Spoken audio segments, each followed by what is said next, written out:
Et c'est vrai que ma rencontre avec Bernie Mann a été déterminante dans mon goût pour la finance et le goût pour la banque d'affaires.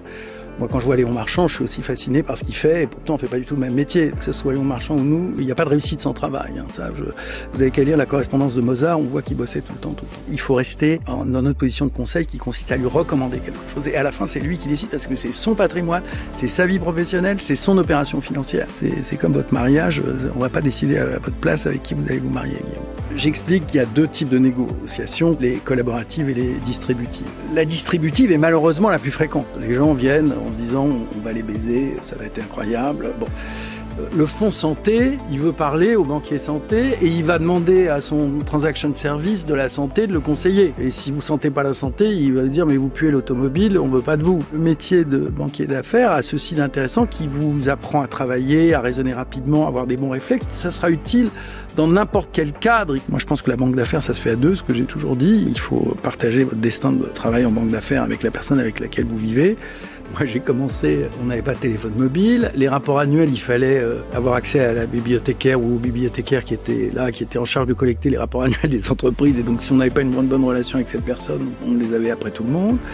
Quand on voulait calculer un TRI, on envoyait les données à un service spécialisé, ça revenait au bout d'une heure et on nous donnait le résultat puisque les gars itéraient les différentes solutions. Bon, en effet, la technologie a changé considérablement notre façon de travailler et il faut en effet participer à des clubs, aller bouffer avec des avocats, aller bouffer avec des fonds, valoriser son école d'appartenance, rencontrer des gens. C'est pas en restant chez soi le soir et en jouant avec la Game Boy entre 2h et 7h du matin qu'on arrive à construire un réseau, ça c'est évident.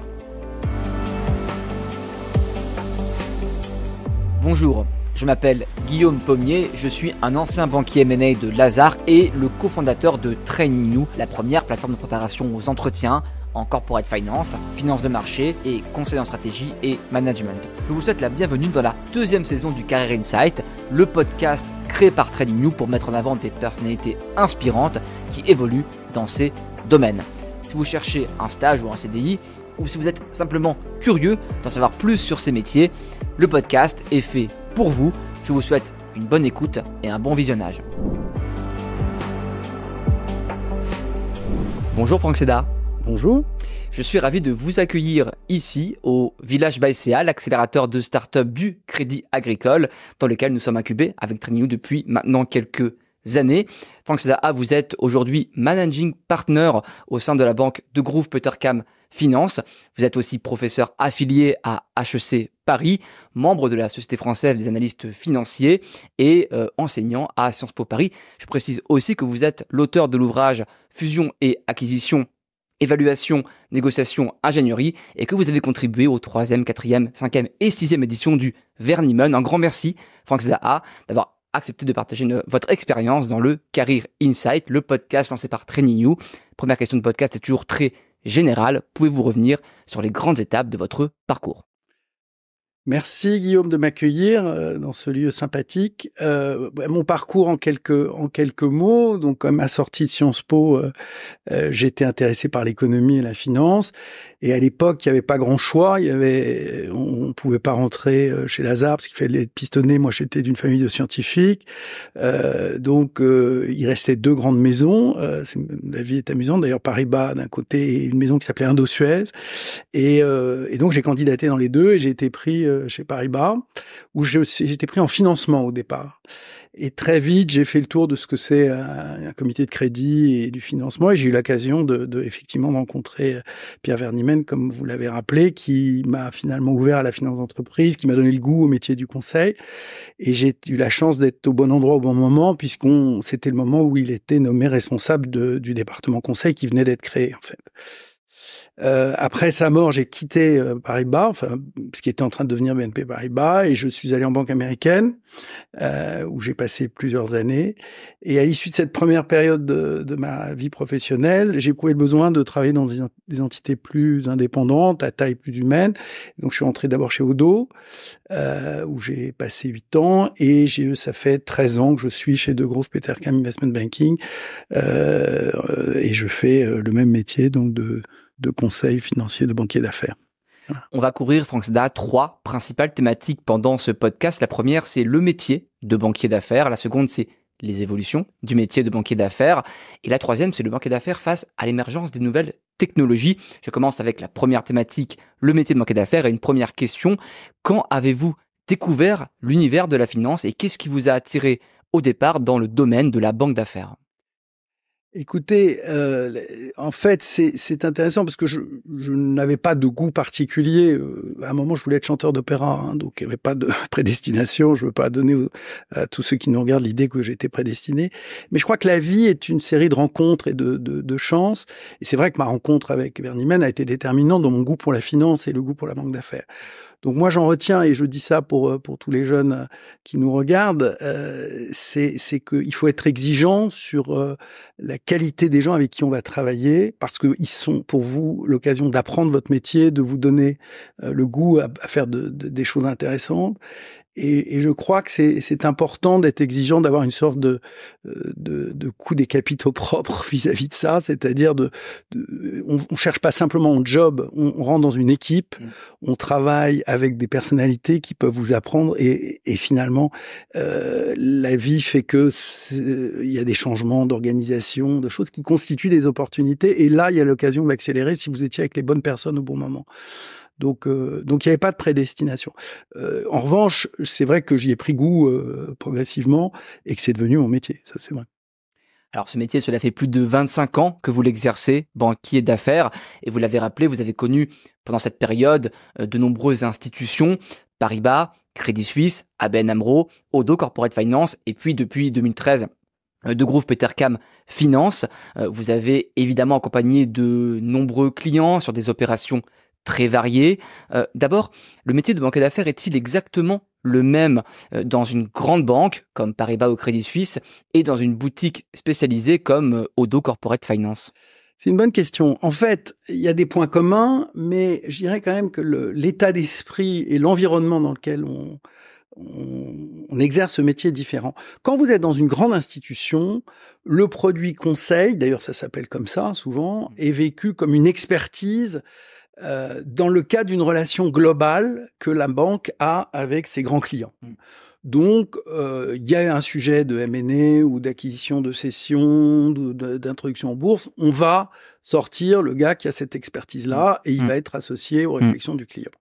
Mais la relation est souvent pilotée par un coverage officer qui d'ailleurs souvent vient lui-même du monde de l'investment banking, mais il est en charge, il est le garant du développement de la relation globale. Donc vous êtes un produit dans le cadre d'une relation globale. Dans une boutique, c'est complètement différent. Pour moi, il y a différents types de ce qu'on appelle boutique. D'abord, j'aime pas tellement ce mot, mais d'équipes à taille humaine, je dirais, qui relèvent pas d'un grand groupe bancaire ou d'une grande institution financière. Il y a d'abord des gens qui sont spécialisés sur un secteur. Vous avez des types qui font que des photovoltaïques ou du green, etc. Donc ça c'est beaucoup développé. Il y a aussi des gens qui se sont spécialisés sur une partie du conseil financier. Je m'occupe des packages LBO des managers. Voilà, et je ne fais que ça. Donc vous avez des boutiques d'expertise, soit sectorielles, soit produits. Et puis alors vous avez quelques boutiques qui, moi, me paraissent plus intéressantes parce qu'elles sont plus ouvertes pour les jeunes qui nous regardent. C'est qu'elles essaient d'être un peu le médecin de famille, si je puis dire, 4x4, comme je dis souvent, qui accompagnent des dirigeants, des actionnaires dans leurs problématiques de développement. Et la croissance nécessite des besoins de financement, pose le problème de la dilution du contrôle, et donc le médecin de famille est là pour vous aider à gérer ça dans le temps et au fond à gérer ce qu'on appelle le dilemme croissance-contrôle de façon la plus efficace possible. Et ça, c'est intéressant parce que du coup, on arrive à juxtaposer, c'est un modèle un peu holistique, on arrive à juxtaposer plusieurs expertises et suivre une relation client dans le temps en passant d'un sujet à l'autre. Donc c'est plus compliqué finalement à mettre en œuvre, mais une fois qu'on y est, c'est plus confortable parce que vous avez une vraie relation de trusted advisor avec vos clients. Mais cela dit, le point commun technique des analyses, etc., reste très souvent identique. Mais la façon d'exercer ce métier est différente dans le cadre. Comme je dis toujours, le même Franck Seda avec une carte Crédit Suisse, First Boston, n'avait pas la même type d'écoute que Franck Seda avec la carte de Degroof Petercam Investment Banking, en fait. Ça, c'est pas la même chose. Précisément, chez Degroof Petercam Investment Banking, aujourd'hui, vous intervenez davantage sur le segment mid-market. Ouais. De la même manière, quelles sont les différences entre le conseil M&A en small et mid-cap pour des entrepreneurs, des dirigeants de PME ou d'entreprises familiales et le conseil en large-cap auprès des grands groupes? Alors, écoutez, oui, c'est quand même une relation plus personnelle avec les dirigeants ou les managers. Ça peut être aussi des managers des entrepreneurs, des managers de LBO.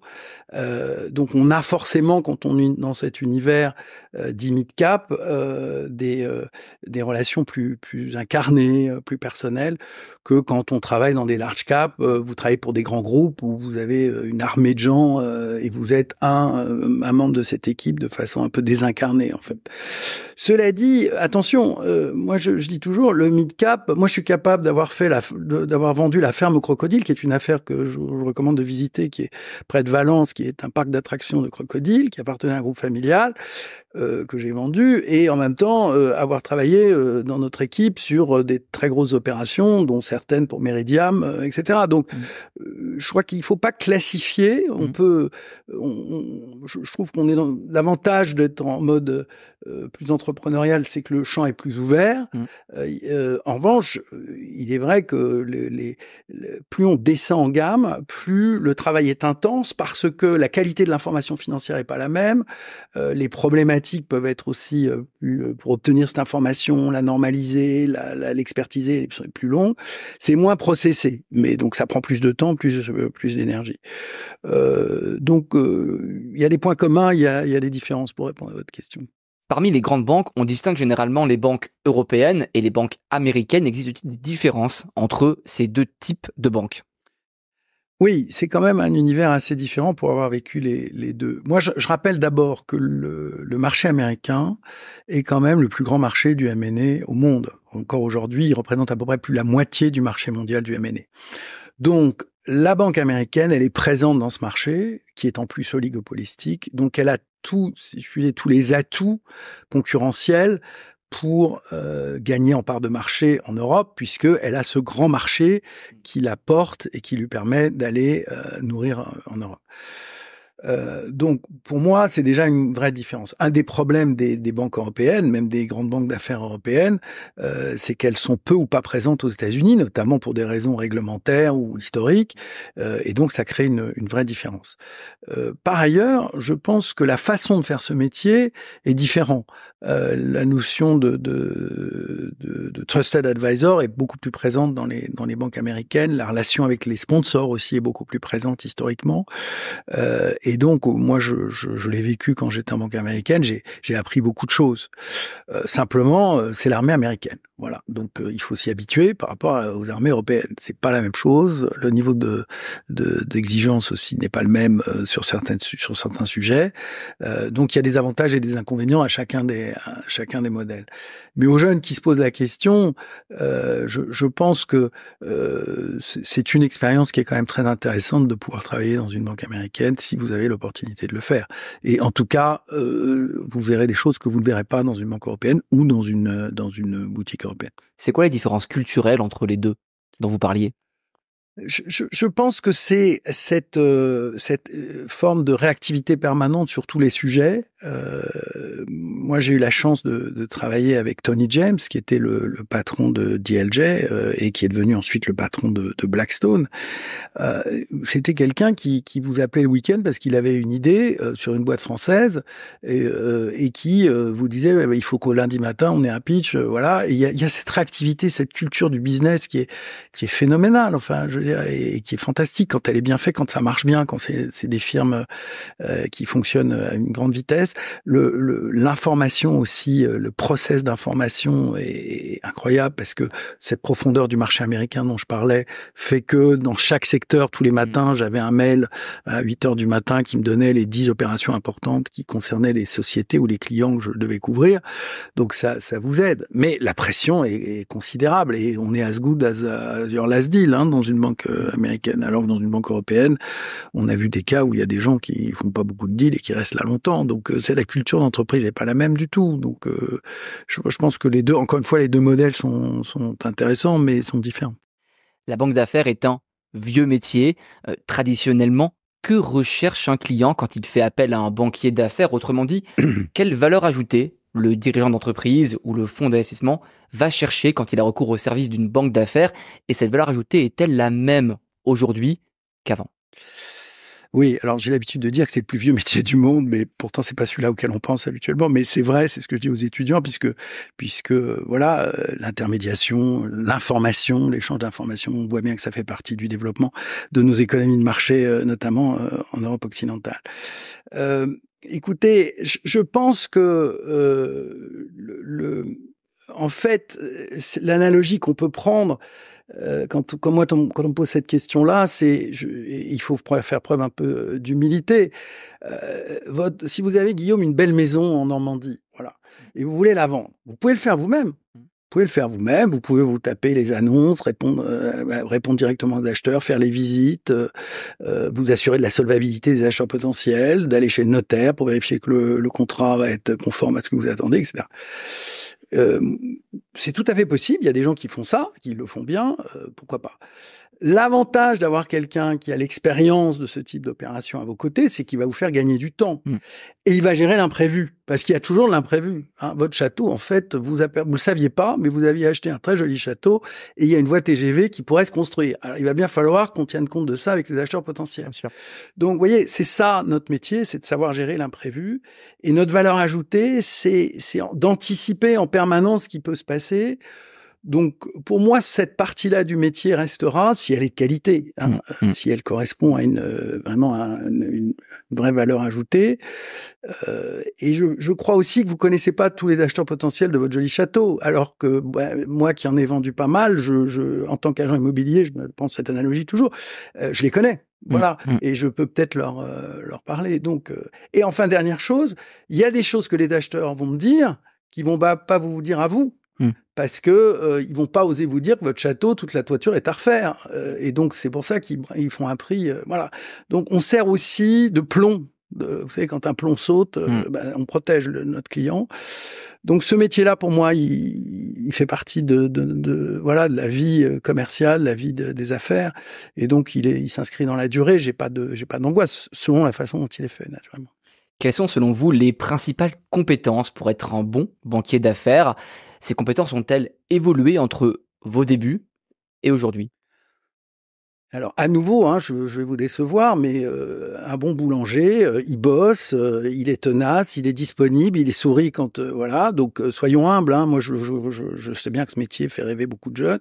Mais enfin, c'est surtout un engagement personnel, une attitude commerçante qui reste pour moi déterminante. Il y a une forme d'humilité que je dis toujours aux équipes parce que c'est un métier où on voit quand même beaucoup d'argent circuler, beaucoup d'informations. Et on a vite fait, on le voit, de prendre le melon. Donc, soyons humbles, reconnaissons qu'il faut pas décider à la place des clients. Il faut toujours essayer d'écouter, de comprendre et de respecter la décision du client, même si parfois on la comprend pas toujours. Donc, pour moi, voilà, c'est un mélange de qualité, je dirais, classique dans n'importe quel métier. Je veux dire, je vais pas vous donner ça.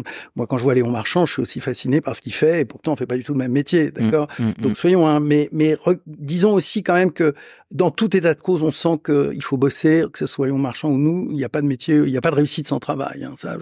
Vous avez qu'à lire la correspondance de Mozart, on voit qu'il bossait tout le temps. Donc, Alors, les compétences du banquier d'affaires sont parfois différentes pour le banquier senior et le banquier junior. Ouais. En effet, les banquiers juniors ont davantage un rôle de production et de suivi du process, tandis que les banquiers seniors ont une fonction plus commerciale et de relation avec le client. À quoi ressemble votre quotidien aujourd'hui, Franck Sédara? Écoutez, mon quotidien est composé, en gros, vous avez 3 gros tiers, qui est un tiers d'interne où on s'occupe de sujets internes sur les coûts, l'organisation, le recrutement, les bonus, voilà. Un tiers d'exécution, parce que moi je continue à faire de l'exécution, j'adore ça, les équipes s'en plaignent, mais j'adore ça, et je pense aussi que plus j'en vois, plus les gens sentent que j'ai l'expérience et mes conseils sont appréciés. Et puis évidemment, il faut aller chercher des dossiers avec les dents, surtout vu la concurrence qu'on a, donc un tiers origination. Et j'ajouterais, si vous permettez, un 4e tiers, c'est pour ça que j'ai pas fait d'école mathématique, j'ai pas fait l'X, donc je peux ajouter un 4e tiers à ces 3 tiers, c'est l'enseignement, puisque n'oubliez pas que vous, comme vous l'avez gentiment rappelé, je suis prof, donc mes journées sont bien rempli. Mais une bonne organisation, et ça je l'ai appris aussi de Vernimmen, permet de faire plein de choses en fait, si on est un peu déterminé, un peu organisé. Alors dans les grandes missions du banquier senior, il y a la gestion avec le client, vous l'avez rappelé. Et bon, il faut bien sûr originer quand il est encore un prospect, et puis il faut ensuite exécuter la transaction, le conseiller au mieux. Comment établir une relation de confiance avec le client? Comment gérer ses attentes? Comment adresser parfois les décalages potentiels entre ses aspirations et la réalité? Ouais, c'est à nouveau une bonne question. En fait, c'est pas simple parce que le client, il a certaines attentes, il veut une valorisation, il veut une telle typologie d'acheteur, et le marché est ce qu'il est. La réponse du marché elle est ce qu'elle est. C'est un petit peu comme si vous voulez aller de Lyon à Bordeaux, il va falloir que je vous explique, moi, en tant qu'agent SNCF, qu'il faut passer par Paris, ce qui n'était pas du tout votre intention. Si je vous dis la première fois que je vous vois, c'est assez agaçant. Voilà. Si je vous dis la première fois que je vous vois, bah écoutez, je suis désolé, mais ce que vous voulez, c'est pas possible. Il va falloir passer par Paris et changer de gare. Vous allez me dire, mais de quoi il me raconte ce type-là? J'en veux pas. Donc, il va falloir aider le client à se rendre compte qu'il n'y a pas de voie rapide entre Lyon et Bordeaux, et que le marché pense que sa boîte doit être plutôt appréhendée comme ci et comme ça, et qu'il faut peut-être passer par là pour pouvoir valoriser ce qu'il a fait. C'est en effet un point difficile. Et je pense que un bon banquier, c'est quelqu'un qui sait gérer ça avec talent. Et je constate en 30 ans d'expérience qu'on ne le fait pas tous de la même façon. Mes associés le font pas de la même façon que moi. Moi, je le fais d'une autre façon. On n'a pas tous la même patience, le même âge, la même vision, etc. Mais c'est un très bon point parce que il y a les attentes et puis il y a la réalité. Et comme nous, on confronte les attentes à la réalité. Notre métier, c'est de confronter les attentes d'un vendeur ou d'un leveur ou d'une entreprise qui veut lever des fonds à la réalité de ce que pensent les gens. Si je vous explique qu'en fait, vous n'êtes pas aussi beau, aussi valorisé, aussi attractif que vous pensez, pour l'ego, c'est pas très agréable. Voilà. Alors, c'est quoi la méthode SEDA? Écoutez, c'est un mélange de conviction, de préparation. Notre rôle aussi, c'est que plus on prépare l'opération, plus on peut se rendre compte de ce décalage. Et à ce moment-là, on commence à sensibiliser le client sur les points d'attention, les points de discussion qu'il peut y avoir. Et on essaie de l'accompagner, mais toujours en le laissant maître de sa décision. Si on le force trop, ça va pas le faire, parce qu'il va avoir le sentiment qu'on essaie de prendre sa décision. Encore une fois, il faut rester dans notre position de conseil qui consiste à lui recommander quelque chose. Et à la fin, c'est lui qui décide parce que c'est son patrimoine, c'est sa vie professionnelle, c'est son opération financière. C'est comme votre mariage, on va pas décider à votre place avec qui vous allez vous marier, Guillaume. Le banquier senior mène aussi les négociations avec les différentes contreparties sur un deal. Alors, ça peut être des acheteurs potentiels en sell side, c'est des cibles potentielles en buy side, c'est aussi souvent les créanciers. Quels sont les facteurs clés de succès d'une bonne négociation? Quelles tactiques employer afin de bien négocier pour le compte de son client? Alors là, je vais vous permettre de me renvoyer à mon livre et à la future édition qui sortira, j'espère, en 25, mais vous pouvez acheter d'ores et déjà l'actuelle. Dans mon livre, j'explique qu'il y a deux types de négociations, comme vous savez, les collaboratives et les distributives. L'expérience montre quand même qu'une négociation collaborative est plus riche pour toutes les parties. Elle nécessite probablement plus d'énergie et plus de temps, mais elle est plus riche. Et souvent, on parle de win-win parce qu'il y a une envie de créer de la valeur ensemble et de le faire intelligemment et de trouver les modalités du deal qui permettent de le faire. La distributive est malheureusement la plus fréquente. Les gens viennent en se disant on va les baiser, ça va être incroyable. Bon, je pense que malheureusement c'est pas forcément ce qu'il y a de plus productif. Et c'est vrai que là-dessus, nous heureusement notre côté latin un peu nous aide par rapport à un côté anglo-saxon un peu brutal, notamment qui a été impulsé, il faut le reconnaître, par les fonds d'investissement. Moi, je considère que beaucoup de clients arrivent en négociation souvent sans avoir réfléchi au fond, à la valeur versus le prix. Et quand on a réfléchi à la valeur et qu'on a une conviction sur la valeur, on sait mieux défendre sa position de négociation et notamment ce qu'on appelle, comme je dis dans mon livre, la BATNA ou la ZOPA, selon ce qu'on veut, c'est-à-dire la zone of possible agreement ou la best alternative to negotiation, agreed negotiation. Mais vous voyez, il faut avoir déjà fait ce travail-là. Si vous venez dans une négo sans avoir une conviction sur la valeur de votre actif, c'est difficile de négocier un prix si vous n'avez pas cette conviction au fond de vous-même. Vous laissez la négociation être distributive et c'est pas forcément la plus créatrice de valeur. Vous avez des exemples à nous donner d'approches collaboratives et distributifs qui ont marché ou échoué? Oui, ça dépend. Il y a des sujets culturels aussi, si vous voulez. C'est sûr que les Italiens sont tellement collaboratifs qu'à la fin on s'y perd, parce que je me souviens d'une négociation très sympa d'ailleurs, mais où même à l'issue du premier signing, tout était renégocié en permanence, mais avec le sourire et autour de pattes agréables.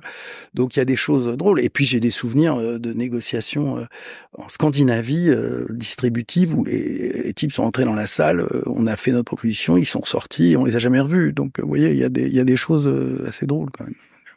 Pour conclure cette première partie, Franck Sédat, en quelques mots, c'est quoi un bon managing director? C'est une bonne question. Moi, d'abord, je dirais que c'est quelqu'un qui est recommandé par ses clients, voilà, hein, parce que ça veut dire qu'ils vont apprécier le service. Et deuxièmement, je dis toujours, c'est quelqu'un que vous aimez mieux avoir à vos côtés qu'en face de vous, parce que vous savez qu'il est bon en égo, voilà. Donc pour moi, c'est ça la définition d'un bon MD dans une équipe, et qui print, comme on dit maintenant, voilà. Mais c'est comme ça que je répondrai à votre question. C'est quoi un bon director, donc le grade juste en dessous du MD? Alors, c'est déjà pour moi de plus en plus quelqu'un qui dispose d'une expertise, que ce soit du M&A ou une expertise sectorielle ou une expertise d'un savoir-faire d'un produit spécifique, et qui est capable de la valoriser à la fois en interne auprès des MD et des équipes, et aussi en externe auprès de certains clients, en ayant des idées et en ayant une attitude commerciale, en fait. Donc, vous voyez, c'est quelqu'un sur lequel on peut s'appuyer, mais qui commence vraiment à valoriser son savoir-faire. Et on le voit dans les équipes, c'est ça qui est passionnant d'ailleurs, hein, c'est de voir émerger ces talents comme ça. Alors on va descendre les différents grades, c'est quoi un bon VP?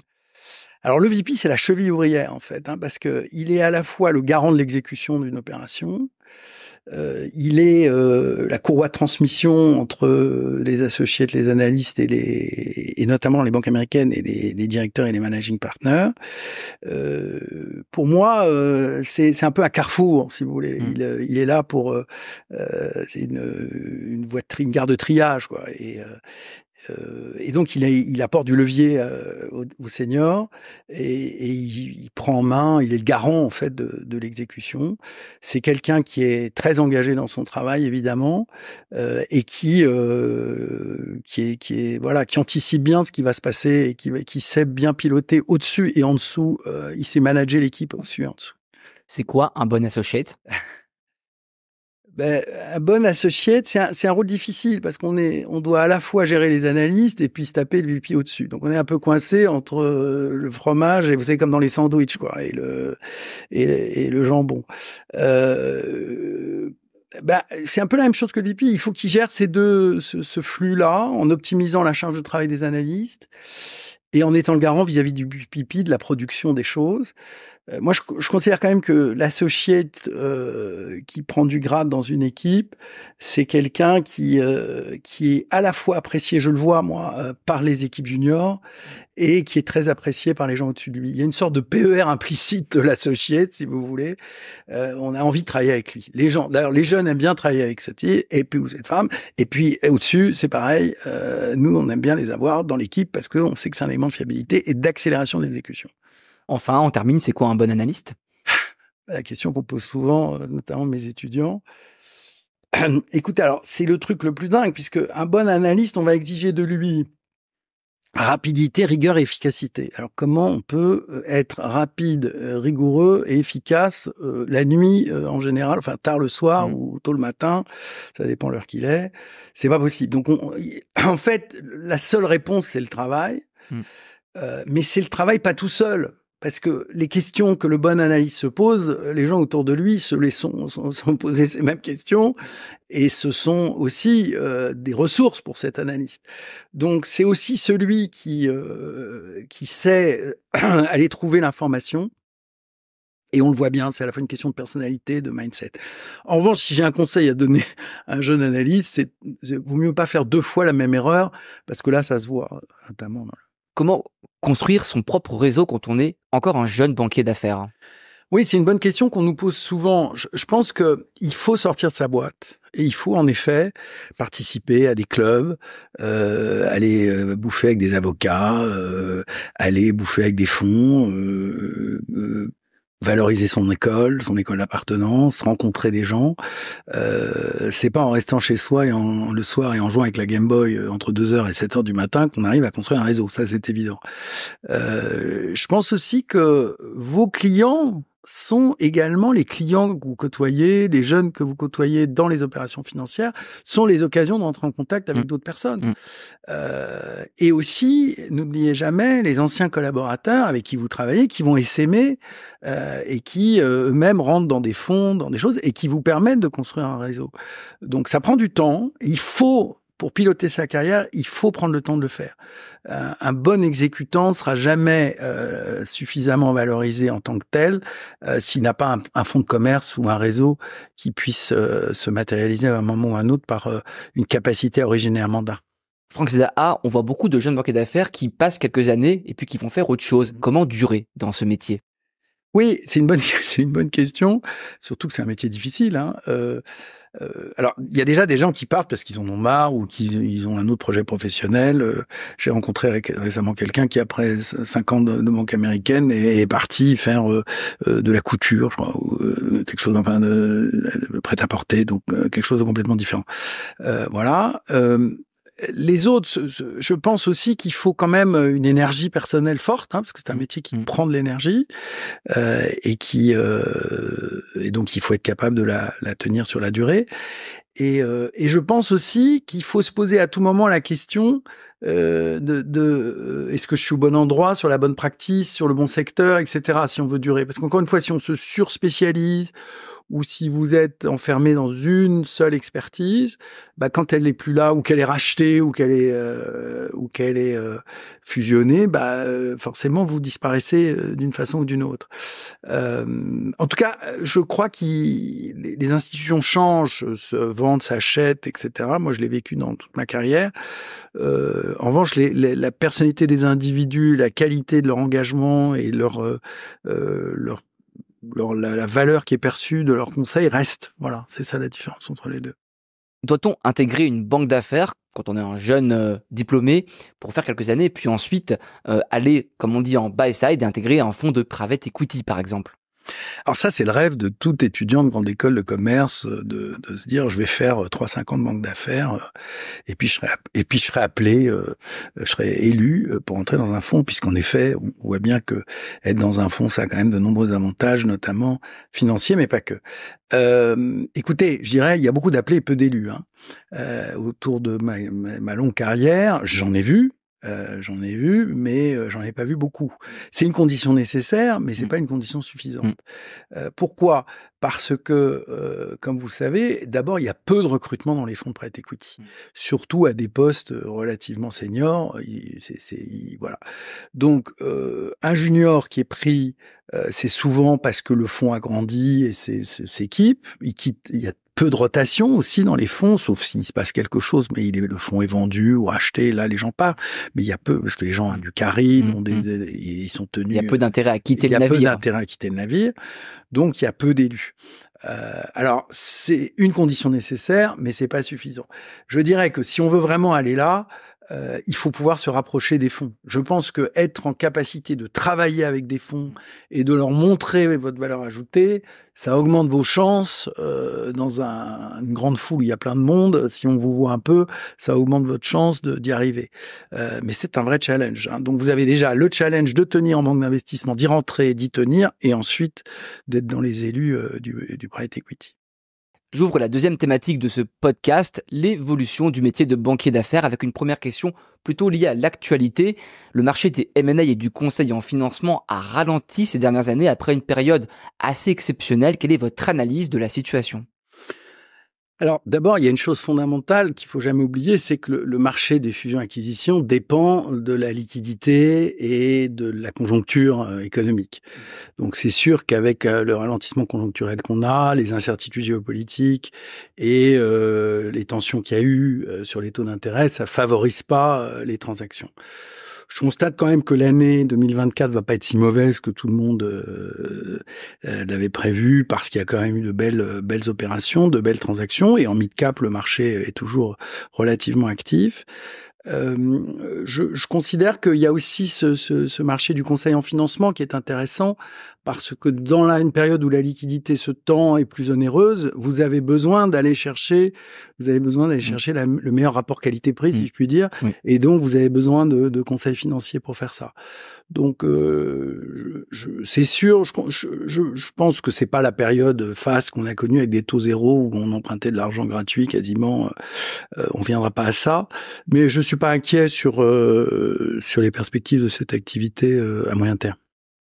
J'aimerais maintenant aborder 3 tendances de fond. La première, c'est la multiplication des conseils. La seconde, c'est la professionnalisation du conseil. Et la troisième, c'est l'internationalisation du conseil. D'abord, de nombreux acteurs apparaissent aujourd'hui à côté des acteurs traditionnels, et cela sur tous les segments. Alors évidemment, un peu plus en small et mid cap, mais aussi en large cap. Comment l'expliquez-vous ? Oui, c'est vrai que c'est très impressionnant. Comme je dis toujours, on peut ouvrir un bureau de conseil financier dans sa cuisine avec son chien. Hein, c'est vrai. Aujourd'hui, on le voit. Il y a énormément de conseils indépendants. Je pense aussi que c'est la conséquence des rapprochements qu'on a eus. Vous avez ces 10 dernières années des fusions dans tous les sens de grandes banques, de grands réseaux, et donc forcément, ça raréfie l'offre de conseils et ça favorise l'émergence de conseils indépendants. Ou des conseils d'équipe. C'est souvent d'ailleurs des spin-offs d'équipes de banque qui font leur propre boutique. Moi, je pense qu'aussi le marché français est très concurrentiel et très atypique. Quand vous allez aux États-Unis, il est quand même beaucoup plus oligopolistique. Les tarifs d'ailleurs sont absolument pas les mêmes. Donc notre marché, il est difficile parce qu'il est à la fois très concurrentiel et sur un même dossier, on va être souvent 4 ou 5 conseils à essayer d'avoir le même mandat, plus 1 ou 2 boutiques, et tout ça en se battant sur les filles avec une férocité qui désolerait quelqu'un qui prendrait un peu de recul, en disant mais quel est leur intérêt de faire du discounting aussi agressif. Donc je pense que c'est durable. Je pense aussi que chaque modèle a ses avantages et ses limites. Il n'y a pas de meilleur modèle. Mais il y a aussi besoin, ces derniers temps, il y a eu un certain nombre d'affaires qui ont favorisé les conseils indépendants parce que la gouvernance se professionnalise dans les sociétés et les gens se disent il faut qu'on prenne quelqu'un indépendant pour nous donner une opinion sur un deal ou nous conseiller. Voilà. Et ça veut pas dire que les autres travaillent mal, mais en tout cas c'est devenu plutôt market practice, qui n'était pas forcément le cas avant. Ensuite, le conseil financier se professionnalise. 2 exemples. Le premier, des pratiques qui étaient jusqu'ici souvent réservées aux large cap se retrouvent régulièrement en mid cap. On peut par exemple parler des VDD poussés qui sont aussi présentes sur les plus petits deals aujourd'hui. Et deuxième exemple, des expertises fonctionnelles ou sectorielles très pointues sont aujourd'hui systématiquement requises pour obtenir et réussir un mandat.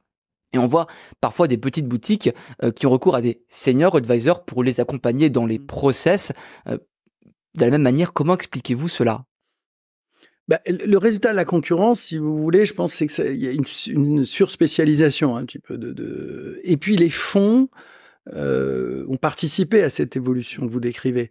Le fonds santé, il veut parler au banquier santé et il va demander à son transaction service de la santé de le conseiller. Et si vous sentez pas la santé, il va dire mais vous puez l'automobile, on veut pas de vous. Hein. Donc malheureusement ça s'est beaucoup sectorisé, verticulé. Alors attention aux effets de mode quand même, parce que cette surexposition, cette surspécialisation peut être dangereuse. Notamment, ici, je m'adresse à des jeunes qui ont envie d'évoluer en banque d'affaires. Moi, je rappelle toujours que on m'a proposé de travailler sur les technologies en 2000, sur l'internet. Bon, j'aurais peut-être gagné sur le moment beaucoup plus d'argent que j'en ai gagné, mais c'est fini assez vite, après 2001, 2002. Donc, il y a des effets de mode sur le green, sur les choses, et qui font que on peut se spécialiser, profiter. Mais vous avez vu ce qu'a dit le champion olympique de surf là qui a gagné. Et on lui a dit comment vous réussissez. C'est passer d'une vague à l'autre sans tomber en fait. Voilà, un bon banquier, il faut surfer sur les vagues quand elles existent, mais il faut pas. Si vous vous spécialisez trop et vous êtes le droit du spécialiste immobilier, au moment où le marché de l'immobilier s'arrête, comment on mange quoi, hein, il faut quand même payer ses charges. Donc Enfin, aujourd'hui, encore plus qu'avant, la capacité internationale d'une banque d'affaires est déterminante. Alors à la fois en buy side pour élargir les cibles potentielles pour son client acheteur, aussi en sell side pour offrir plus d'opportunités à son client vendeur. Et face à cela, certaines banques d'affaires ont accéléré l'ouverture de bureaux à l'étranger, d'autres ont rejoint des réseaux ou conclu des partenariats avec des acteurs locaux. Face à tout cela, comment le banquier d'affaires peut-il adresser efficacement cet enjeu? Oui, vous avez raison. Il y a une double évolution. Il y a eu, d'abord, si je veux vendre ou faire une opération financière sur mon entreprise, je veux être sûr qu'on adresse le meilleur du marché, qu'on aille chercher un acheteur chinois improbable qui va payer 2 fois plus que les autres. Bon, alors même que probablement à la fin, on va vendre au voisin de palier qui était là depuis toujours et qui voulait acheter votre appartement. On aura peut-être monté un peu les enchères. Voilà, on aura peut-être monté un peu le prix, mais c'est ça qui se passe. Donc il y a l'idée qu'on doit avoir un reach. Vous avez raison. Et alors autre chose, c'est qu'aujourd'hui, si on va chercher de la croissance, c'est pas forcément en France qu'on va aller la trouver. On va aller la chercher dans d'autres zones géographiques. Les fonds aussi beaucoup fait ce qu'on appelle des tests de build-up, c'est-à-dire de forte croissance externe sur les cibles, pour mailler, par exemple, la zone euro ou mailler un savoir-faire sur différents pays.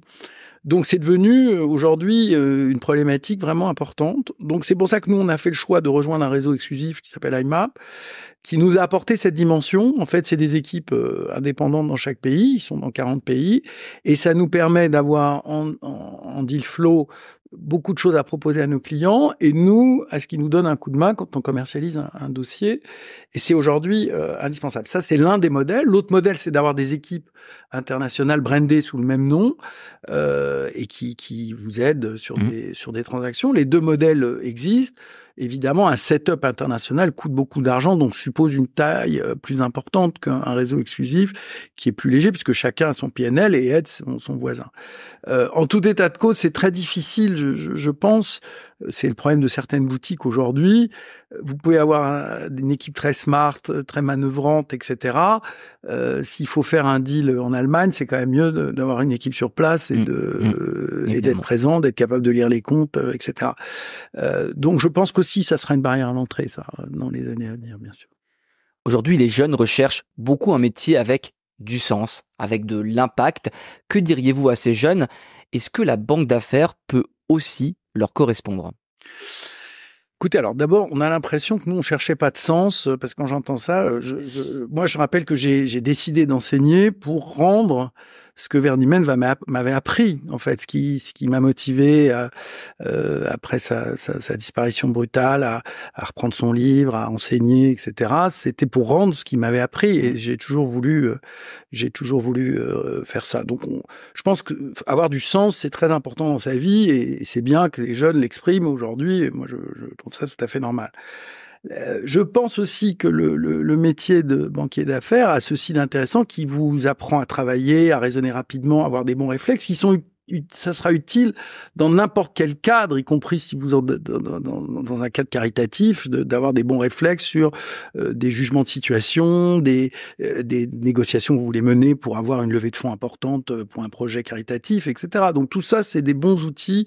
Voilà. Le seul bémol, je trouve, pour quelqu'un qui veut avoir un fort engagement personnel, c'est la gestion du temps, puisque le problème de la banque d'affaires, c'est qu'on ne maîtrise pas, c'est le client qui a la maîtrise des horloges. Hein. Donc ça, c'est compliqué, y compris pour la vie privée, parce qu'il y a un équilibre à trouver. Moi, je pense que la banque d'affaires, ça se fait à deux, ce que j'ai toujours dit. Il faut partager votre destin de travail en banque d'affaires avec la personne avec laquelle vous vivez, parce que on n'a pas la maîtrise de son emploi du temps. Donc oui, je crois que c'est pas incompatible. À nouveau, bonne organisation et bons outils pour pouvoir avoir du sens.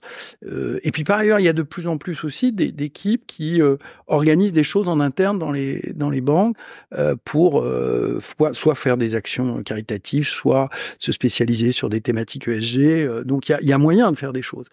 Je pense chacun c'est des choix personnels, mais qui sont de plus en plus offerts dans un cadre institutionnel en fait. Donc venons-en à la troisième thématique de ce podcast, le banquier d'affaires face aux nouvelles technologies. Avant-hier, l'informatique, hier, Internet, aujourd'hui et demain, l'intelligence artificielle. Les nouvelles technologies transforment tous les métiers et évidemment, le métier de banquier d'affaires n'y échappe pas. D'abord, comment les technologies ont transformé le métier de banquier d'affaires entre vos débuts et aujourd'hui? Oui, alors écoutez, j'ose pas le rappeler, mais donc moi j'ai commencé, on n'avait pas de téléphone mobile. Les rapports annuels, il fallait avoir accès à la bibliothécaire ou au bibliothécaire qui était là, qui était en charge de collecter les rapports annuels des entreprises. Et donc si on n'avait pas une bonne relation avec cette personne, on les avait après tout le monde. Et enfin, évidemment, ça fait rire tout le monde, mais quand on voulait calculer un TRI, on envoyait les données à un service spécialisé, ça revenait au bout d'une heure et on nous donnait le résultat, puisque les gars itéraient les différentes solutions. Bon, en effet, la technologie a changé considérablement notre façon de travailler, et surtout il y a une instantanéité de l'information partagée, de la disponibilité de cette information qui n'existait pas. Et j'ai tendance à dire tout s'est digitalisé, les process, les échanges d'informations, les data rooms, tout s'est digitalisé. Mais au fond, moi, je reste très optimiste parce que dans tout ce brouhaha permanent, finalement, il y a deux choses qui émergent pour moi. C'est l'humain garde toute son importance et au contraire, la relation humaine, la construction d'une confiance avec un dirigeant, un actionnaire, un investisseur reste déterminante. Et surtout, dans ce fameux brouhaha, notre métier, c'est aussi d'attirer l'attention de nos clients sur des informations pertinentes, parce qu'il y a tellement de choses partout, tout le temps, dans plusieurs géographies, dans plusieurs expertises, que finalement, on a du mal à trier l'urgent et l'important, si vous voulez, parce que tout est urgent, on ne sait plus ce qui est important, et donc voilà. Donc nous, on doit avoir ce recul pour aider nos clients à faire des choix, ce qui n'est pas évident dans le monde extrêmement volatile dans lequel on est. Et c'est justement en prenant du recul sur cette information et sur ce maelstrom de brouhaha permanent qu'on entend quotidiennement, en fait. À votre avis, la technologie a-t-elle rendu le métier plus complexe ? Oui, parce que les clients sont très éduqués maintenant. Hein. Ils savent quelles sont leurs cibles, ils ont déjà parlé aux actionnaires. Donc, je trouve que aujourd'hui, en moyenne, nos clients même ils veulent faire une opération financière, ils ont déjà rencontré des fonds eux-mêmes, parce que les fonds les ont approchés ou parce qu'ils ont souhaité rencontrer des fonds. Donc oui, ça a rendu le métier plus difficile, parce qu'on peut pas expliquer à quelqu'un qu'on va gérer pour lui une opération financière de façon un peu mystique, en disant vous allez voir, c'est comme un spectacle, vous avez le truc, si le gars a déjà été au spectacle, hein, c'est pas faire. Donc du coup, il faut avoir une valeur ajoutée un peu plus forte, et surtout pour le convaincre de vous faire confiance dans le pilotage de cette opération financière. Finalement, la situation de Trusted Advisor, c'est quelqu'un dont vous sentez que vous aurez besoin du conseil pour vous aider à prendre la bonne décision. Et donc, ça devient plus difficile à obtenir, parce que les gens sont très éduqués. Comme je dis toujours votre boulanger, le jour où il veut vendre son fonds de commerce, il ira choisir le meilleur intermédiaire et il aura regardé sur Internet les valorisations de fonds de commerce de boulangerie. Hein. Donc, il est très éduqué déjà. Dans quelle mesure l'IA peut-elle révolutionner le métier ? Avez-vous déjà des exemples concrets à nous donner ? Oui, alors moi je pense que ça va automatiser certaines tâches, la gestion des NDA, la production des infos mémos, et le suivi des acheteurs. On passe quand même beaucoup de temps à suivre les acheteurs. Donc ça va, en fait, ça va nous permettre de faire des gains de productivité, je pense. Et je pense que quand on a dans une équipe des gens intelligents, autant les utiliser sur des tâches à valeur ajoutée. Moi, je suis frappé de voir quand même que dans la banque d'affaires, il y a quand même une grande partie du temps qui est consacrée sur des tâches finalement à faible valeur ajoutée, parce que quand vous essayez de relancer un type pour la 3e fois, à qui vous a envoyé un mail et vous savez, c'est pas d'une grande valeur ajoutée. Donc, si tout ça peut être automatisé et générer du gain de productivité pour se concentrer sur ces tâches, l'analyse d'un secteur ou d'une opération financière avec des données qualitatives, c'est mieux. Donc oui, on sent que ça arrive. On voit qu'il y a un certain nombre d'établissements qui se sont déjà équipés notamment dans je vous dis, dans la signature des NDA, dans la production des infomémos, notamment des analyses sectorielles. Mais ça nous oblige, en fait, ça va nous obliger à aller chercher encore plus de valeur. Toujours pareil, c'est la montée en gamme va être nécessaire là-dessus. Comme conséquence directe de ces technologies, apercevez-vous des changements dans les attentes des clients ou dans la nature des transactions aujourd'hui ? Pour le moment, pas encore. La seule chose qui a vraiment changé, c'est que l'état du réseau informatique devient souvent l'objet du deal, parce que les gens s'aperçoient que c'est un key asset d'une boîte. Donc il y a énormément d'opérations où on va avoir une VDD IT ou quelque chose une due diligence sur ce sujet-là, et les data et tout ce qui est données, propriété des données, exploitation des données. Donc voilà. Mais ça fait partie. C'est un champ d'expertise de plus, de la même façon qu'on a un champ ESG qui est apparu ces dernières années. Mais je dirais que dans le process lui-même, pas encore. Beaucoup de jeunes nous regardent, Franck Sedaha, et ils sont possiblement inquiets ou au moins intrigués par l'émergence de l'IA qui pourrait faire demain aussi bien, voire mieux certaines tâches dont ils ont actuellement la charge. On peut prendre par exemple la recherche de l'information, le traitement de cette information, la modélisation financière sur Excel. Vous citiez d'ailleurs tout à l'heure la gestion des NDA ou la production de l'information mémorandum qui sont généralement des tâches dévolues aux juniors. Comment pourriez-vous les rassurer ? Écoute, il faut d'abord toute révolution et suscite l'inquiétude. Voilà, je rappelle qu'encore une fois, j'avais pas de téléphone mobile. Donc vous imaginez quand c'est arrivé, on s'est dit merde, ils vont pouvoir directement communiquer, comment ça va se passer, etc.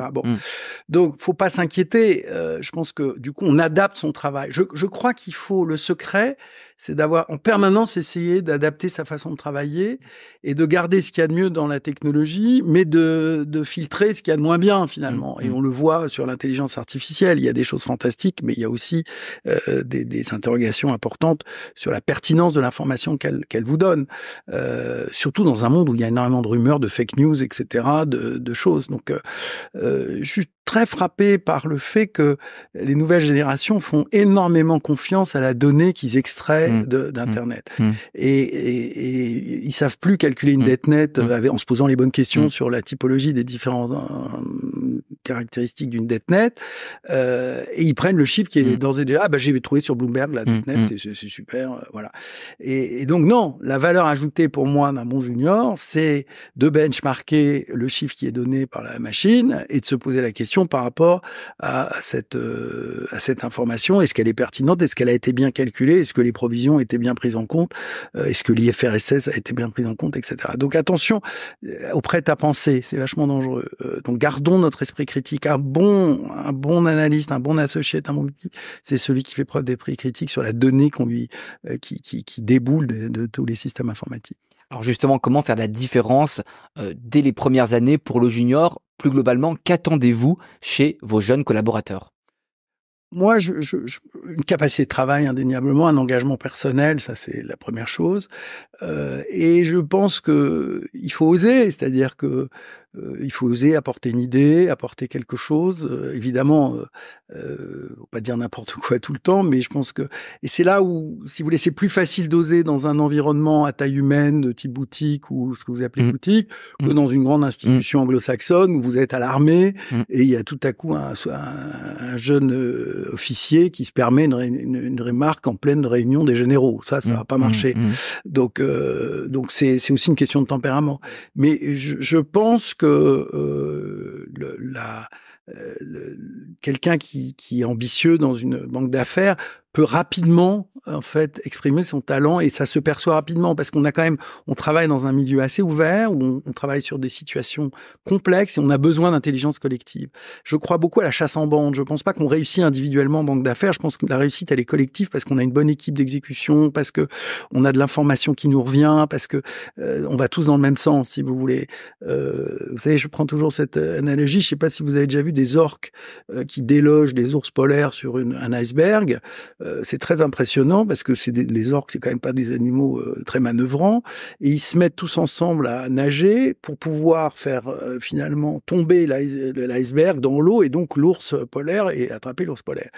Et donc, si on a une équipe qui est bien réglée et qui navigue au bon niveau, etc., elle est 10 fois plus efficace qu'une équipe où chacun fait de la diva dans son coin, etc. Donc, je crois beaucoup, moi, à ça. Et donc, un jeune qui apporte quelque chose, mais qui reste dans l'équipe, comme encore une fois, comme un sportif, à ce moment-là, il aura plus vite un potentiel qui sera apprécié de au-dessus, en dessous. Face à toutes ces évolutions, Franck Sedaha, le métier de banquier d'affaires est-il encore, selon vous, un métier d'avenir?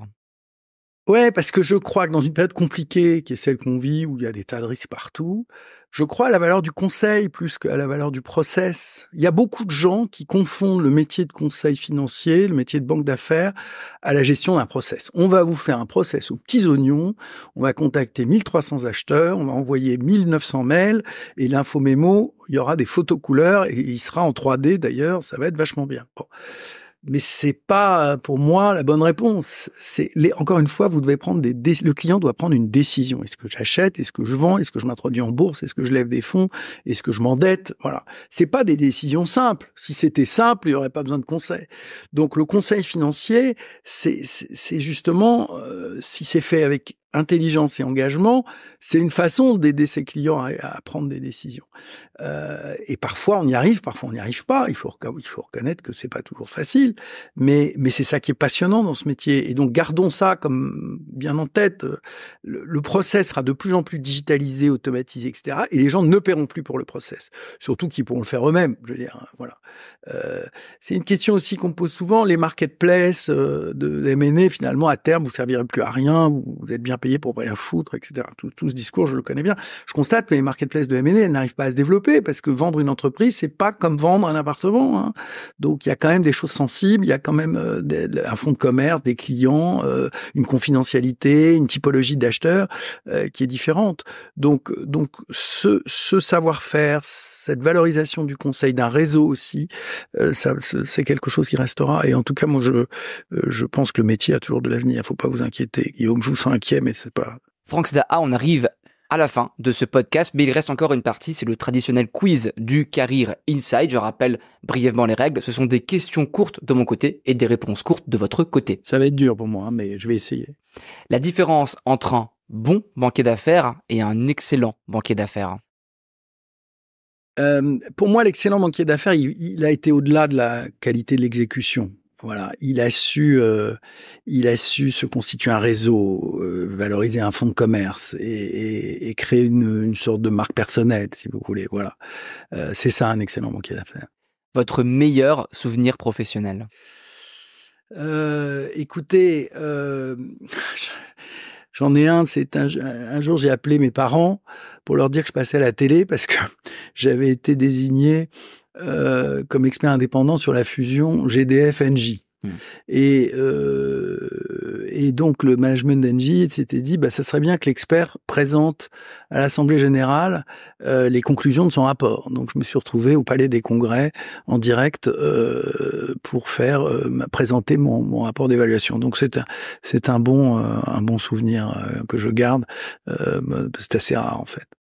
Votre pire souvenir professionnel? Oui, j'en ai un évidemment, c'est la douleur d'avoir vu Vernimmen partir si jeune à 50 ans, en 96, voilà, alors que c'était un patron charismatique et donc c'était dur. Le plus beau deal que vous avez fait? Il y a évidemment beaucoup. Chaque deal, j'ai des souvenirs, si vous voulez. D'ailleurs, moi, je suis un collectionneur de tombstone. Je considère que ça aussi, c'est une tradition qui va pas se digitaliser, j'espère, en tout cas. Mais il y en a un dont je suis peut-être fier parce que il était sympa. J'ai eu la chance de travailler sur le rapprochement entre Air France et KLM. Donc il y avait toutes les problématiques liées au transport aérien, les avions, les slots, toutes les questions de maintenance, etc. Et donc voilà, c'était magique de pouvoir fusionner comme ça deux grandes compagnies aériennes dans des circonstances un peu particulières, puisque KLM à ce moment-là était dans une situation compliquée, mais était quand même une compagnie nationale. Donc voilà, c'est un deal dont je suis particulièrement fier d'avoir contribué à ma modeste échelle. Le deal le plus difficile que vous avez réalisé? C'est celui qui est en cours. Hein. Ça, c'est toujours chaque deal est un deal difficile. Il n'y a pas de deal facile. Hein. Ça n'existe pas. Le client qui vous a le plus impressionné? Alors, écoutez, chaque client m'apporte quelque chose, me rend plus fort, m'apprend des choses, voilà. Bon, je dois dire que j'ai eu la chance de côtoyer Henry Kravitz sur un dossier, et ça, c'était quelque chose d'impressionnant, au-delà de sa personne, son histoire. Il avait une façon de convaincre les gens qui était impressionnante, quoi. Avec toute la mythique, c'est comme un grand joueur de foot qui arrive dans une salle, voilà. Mais oui, ça m'a impressionné, voilà. C'est le bon mot par rapport à votre question.